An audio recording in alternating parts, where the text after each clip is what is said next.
everyone. Welcome to Briar Haus Writes. I'm Becky Parker.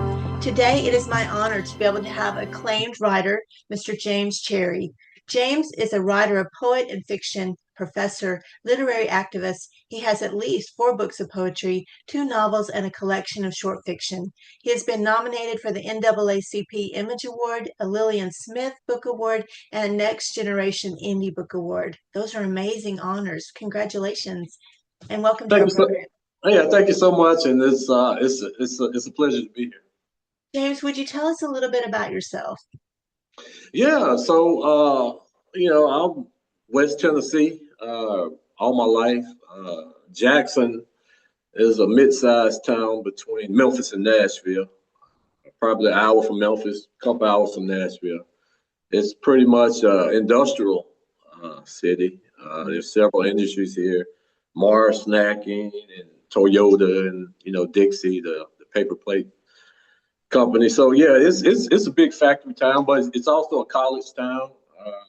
There's some private universities, state universities here, and so I was born in the mix of all of that, and I started writing in high school. It developed more during my college years, and that's when I began to read everything I could pretty much get my hands on, and that's when writing got into me more or less. And so I've been pursuing it for a lot of years.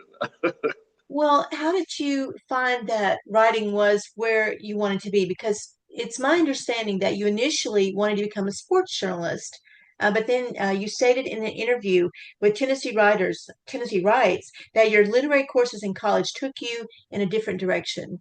Tell us about that. Yeah, well, I did initially had aspirations to be a sports writer, but it was like you stated, it was in literature class during my college years that the whole power of literature really spoke to me. Maybe it was at a place that I was in my life that allowed me to connect with what it means to be a human being. That I wasn't the only one who ever felt lonely or felt angry, or felt depressed in some way. So literature has this power to helps us understand what it means to be a human being. So I think that was the attraction and the pull for me, and it took my writing in another direction. But what I found is whether it's sports writing or prose or poetry, there's a basic component underlying in all of it, and that is that I mean you have to be able to compose a good sentence, right? Right. You have to be and you have to be able to tell a story, and so those things are common denominators, no matter what genre you're into. And so as the saying goes, there's only 2 kinds of writing: good and bad. So there's there's not much a difference between journalism and creative writing. What are the topics that you find that draw your interest, that you want the reader to be involved in when you write? Well, I believe that artists, especially writers and poets, we don't live or create in a vacuum. So uh, our world around us always influences and informs many of the things that I write about. So that includes racial issues, that includes politics, that includes culture and social concerns. But also, being a human being, uh, I'm engaged with family issues and life and death and what it means to be alive during this time. So while I may focus on certain issues in my work as a human being, that allows me to encompass all of it. So you're not just skimming the surface on topics, you're actually diving deep into the waters of how it affects each person through that Exactly. period of history. James, will you read some of the beautiful work that you've written? Will you share with us? Sure. So where I currently reside now, I live across the street from a Baptist church, and at one time it was a thriving a thriving place, but like things changed. The congregation got older. I believe the pastor moved away, and now it's just a vacant building. So one Easter morning, I looked out my window, and it was just a strange sight to see nobody at church on the Easter. So this is called the house across the street. Sunday morning delivers another Easter outside my window. I wonder why the Southern Baptists across the street didn't get the good news. There's no laughter of children in pursuit of painted eggs, oversized bunnies bouncing across manicured lawns, no men milling about in starched collars after Sunday school, or women promenading with price tags dangling from dresses. The church parking lot is crowded with open space, a rapture of Buicks and BMWs. Maybe the aging membership didn't have enough strength to roll away new stones, only enough patience to wait 2 days. Or maybe the pastor found an abundance of courage behind bolted doors of a nearby attic. Or perhaps there were just too many leaks in that old building. On this day of new beginnings, I would like to believe that the entire congregation had an epiphany minutes before midnight, that church buildings don't make a church, that each dawn bursts sufficient grace to walk through the world, just enough mercy to return home at the end of the day. It's beautiful. So here in Jackson, uh, during the Civil War, uh, the slaves in this area from various counties, they ran away from their plantations, and they joined the Union Army. And at the time that they showed up at the Union camps, they were known as contraband. But eventually, they were trained and marshaled in, as the military says, and they formed what was known as the 61st Regiment of the U.S. Colored Troops here in Madison County. Mm-hmm. And so a few years ago, a historical marker was erected in their honor on the courthouse square. And I was asked to read a poem for the occasion, and the poem appears in my latest collection of my latest collection of poetry, called Between Chance and Mercy. I don't know if you can see that or not. So this is called Freedom, dedicated to the 61st Regiment of the U.S. Colored Troops.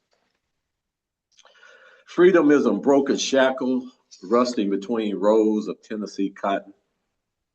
Freedom is stealing moonlight from swampland, bare footprints tracking the North Star. Freedom is squalor on the edge of town, erected from the pen of Abe Lincoln. Call me contraband. Freedom is a uniform sewn of Union necessity, a blue wool cloak for African manhood. Freedom is $6.50 less for a colored troop, compound interest on insult and disease. Freedom is a regiment of runaways, black faces armed with courage and Springfield rifles. Johnny Reb enraged in retreat. Freedom is 600 hands in surrender to Bedford Forest's bayonet. The Mississippi hemorrhages at Henning. Freedom is an heirloom around Harriet's neck, bequeathed to her children's children and those waiting to be born. Freedom is an unmarked grave on some great getting up morning, raising a hallelujah.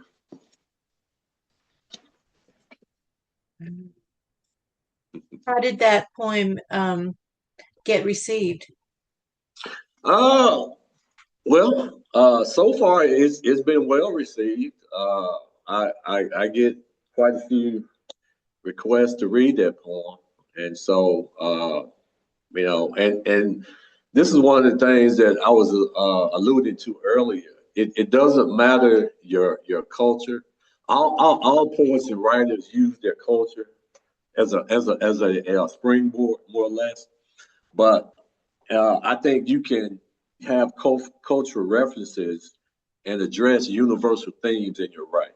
So this is one of the things that make someone like Shakespeare so powerful. Right. Here's an Englishman but yet the things that he wrote about and the themes that he addressed in his writing, someone in China or here in America, we'll get it, Right. because those are very human things that he writes about. Well, you once said just because someone writes about their culture, that doesn't mean they're limited or myopic in scope. It actually means they have the ability to connect with other human beings, no matter what race or religion they may have. Can you elaborate? That sounds like what you were saying, but can you Yeah, elaborate more on that? I think it's important that well, first of all, we learn how to write by reading. So, and I would encourage anyone, young or old, to read as much as you can and as diverse as you can. Just don't read white writers or black writers or Hispanic writers, but read across the spectrum, and that will give you the ability to understand what that person is actually going through or living through. So, the more we diversify what we read and how we interact with one another, this sensitizes us, to the human condition. So, Mhm. I just think that literature, it speaks across generations. It speaks across culture. It speaks across race and ethnicity. And the more diverse voices you're exposed to, not only will it make you a better writer, but it will also make you a much better person. And how do you think that will affect future generations? Well, if there's anything we need today, it's more empathy towards one another. We right now we're locked in these little small definitions, and everybody has these boxes that we check off.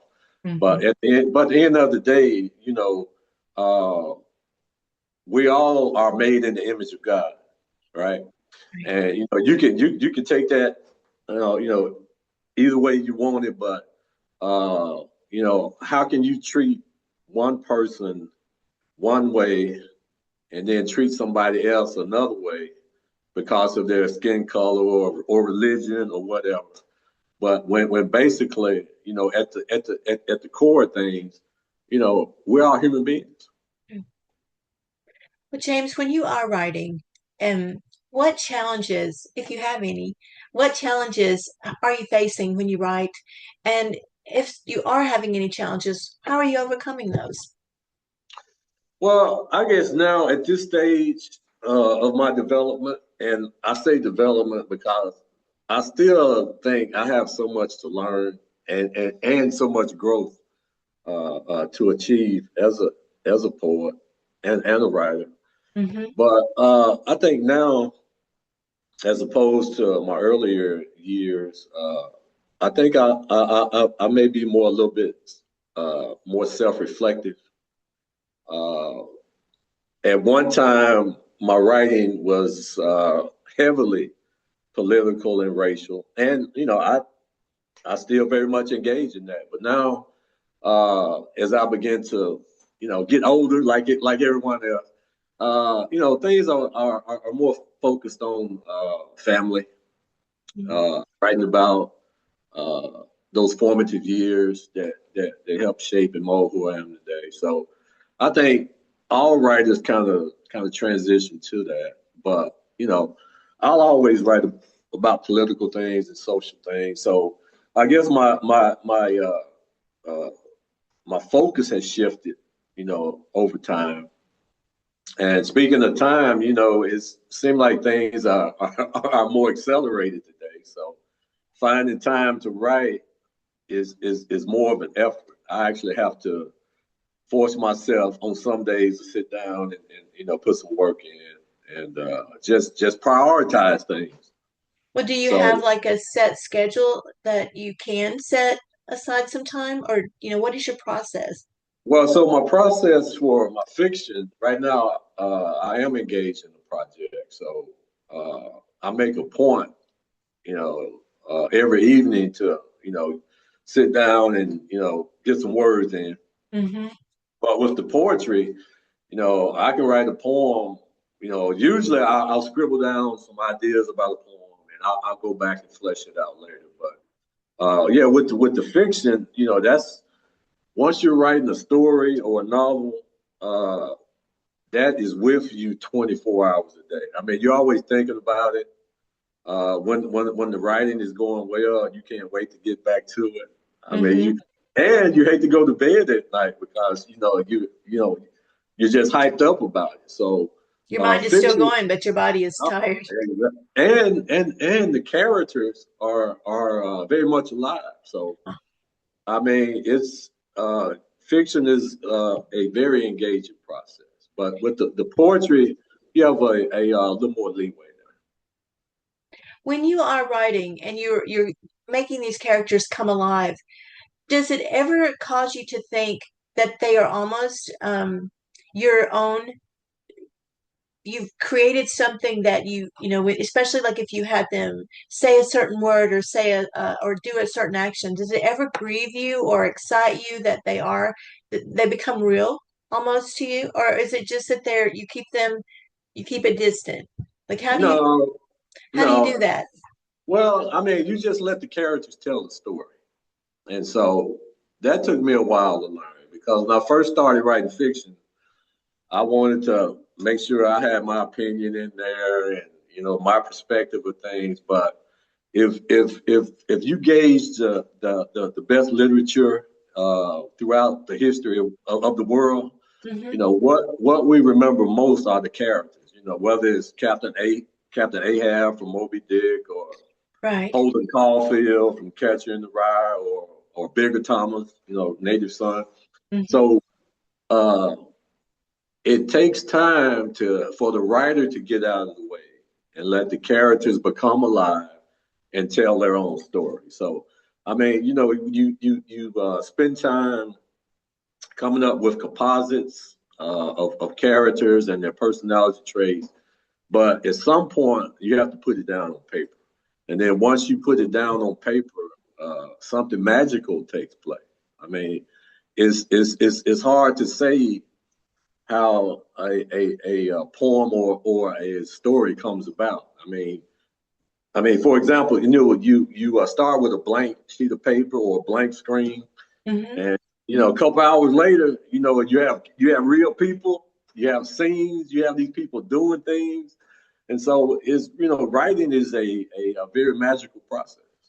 When you are writing, when you're getting everything set up and you're getting your cast of characters and you're setting your scenes, do you have difficulty with dialogue or any of the period pieces or anything like that? What is the challenge for you to get that dialogue straight, lingo and all that kind of thing? Or do you think it just comes naturally?